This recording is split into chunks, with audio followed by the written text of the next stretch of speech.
गगन अपनी पत्नी रेखा के साथ एक छोटे से गांव में रहता था। रेखा जितनी सुशील और सुंदर थी, उतनी ही काम में मेहनती भी थी।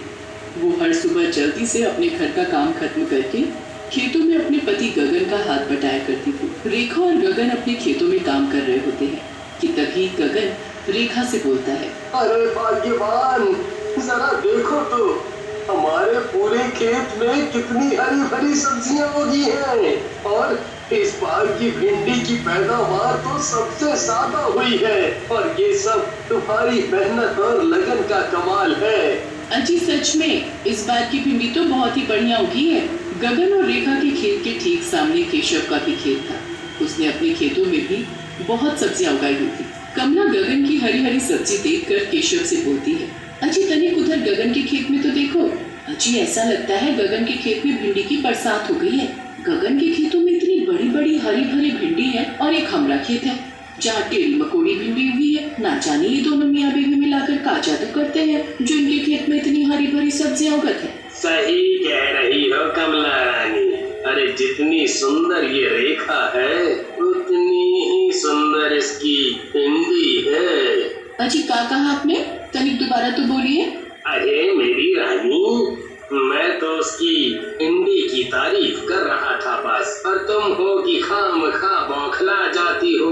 अरे उसकी भिंडी की तारीफ करना बंद करो और ये सोचो कि अब हमरा का होगा। सभी गांव वाले तो उसी के खेत की हरी हरी भिंडी खरीदेंगे ना।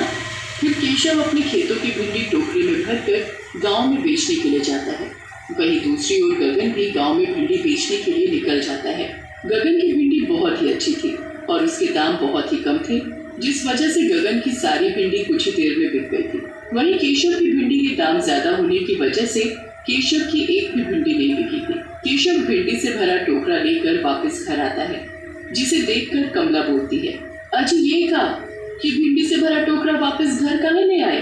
अरे क्या बताए कमला रानी, इस गगन की वजह से हमारी एक को भिंडी नहीं बिकी।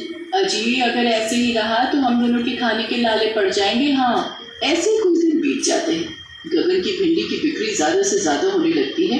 वहीं केशव की सब्जियों को कोई पूछता तक नहीं है। एक दिन कमला गुस्से में अपने पति केशव के साथ गगन के खेतों में जाती है और गगन से बोलती है, क्या बात है गगन भाई, बहुत खुश दिखाई दे रहे हो।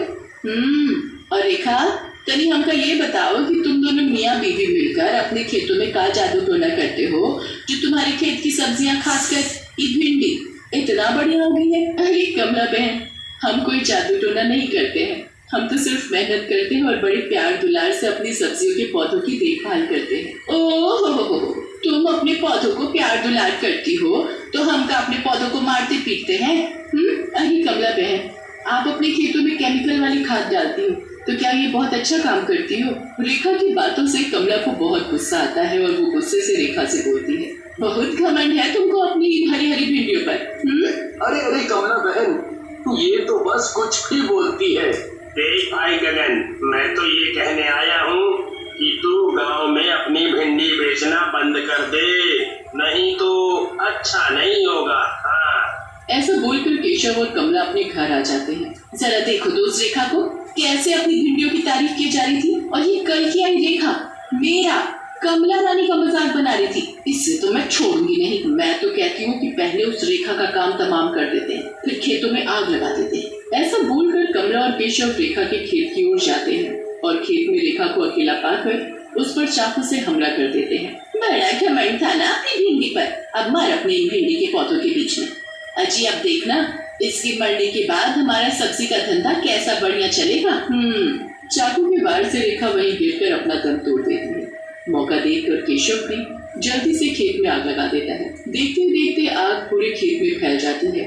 खेत में आग लगी देखकर सभी लोग वहां इकट्ठा हो जाते हैं कि तभी गगन भी वहां भागता हुआ आता है और रेखा को आवाज लगाने लगता है, रेखा रेखा रेखा, कहाँ हो तुम? अरे भाई गगन, आग पूरे खेत में फैल गई है।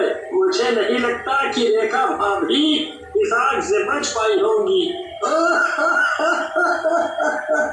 रेखा को मरे हुए कुछ दिन बीत जाते हैं, मगर गगन हर वक्त बस रेखा को ही याद करके रोता रहता था। वहीं रेखा मरने के बाद एक डरावनी चुड़ैल बन गई थी और गगन को हर पल ऐसे रोता देख उसे बहुत तकलीफ होती थी। दूसरी ओर केशव का भिंडी का धंधा बढ़िया चल पड़ा था। एक रात गगन अपने खेतों में बैठकर जोर जोर से रोते हुए रेखा को पुकार रहा होता है कि तभी गगन के पास चुड़ैल आती है, जिसे देखकर गगन बहुत डर जाता है। अजी, आप मुझसे डरो नहीं, मैं आपकी रेखा ही हूँ जो मरने के बाद चुड़ैल बन गई। फिर चुड़ैल रेखा के रूप में आ जाती है और गगन को सारी बात बताती है। हे भगवान, इतना सब कुछ तुम्हारे साथ हुआ और मैं अब तक यही सोचता रहा कि खेत में आग लग जाने से तुम्हारी मौत हो गई है। केशव और कमला बहन को तो मैं छोड़ूंगा नहीं। अगर मुझे इन दोनों को ऐसे ही मारना होता तो मैं कब का इनको मार चुकी होती, पर मैं चाहती हूँ कि मेरे मरने की सच्चाई सभी गाँव वालों के सामने आए, तभी मेरी आत्मा को शांति मिलेगी। पर ये सब होगा कैसे? मैं एक लड़की का रूप लेकर आपके साथ खेतों में काम करूंगी और अपनी चुड़ैल की शक्ति से कुछ ही दिनों में खेतों में ढेर सारी बढ़िया बढ़िया भिंडी उगा दूंगी, जिसे आप गांव में बेच आना। मैं जानती हूँ कि गांव के सभी लोग सिर्फ हमारी ही भिंडी खरीदना पसंद करेंगे और ये सब कमला और केशव को कतई बर्दाश्त नहीं होगा और मैं जानती हूँ कि वो दोनों फिर से इस गलती को दोहराएंगे। इससे पहले कि मौका देखकर वो दोनों फिर से मुझे मारने आए, आप जाकर गाँव वालों को बुला लाना।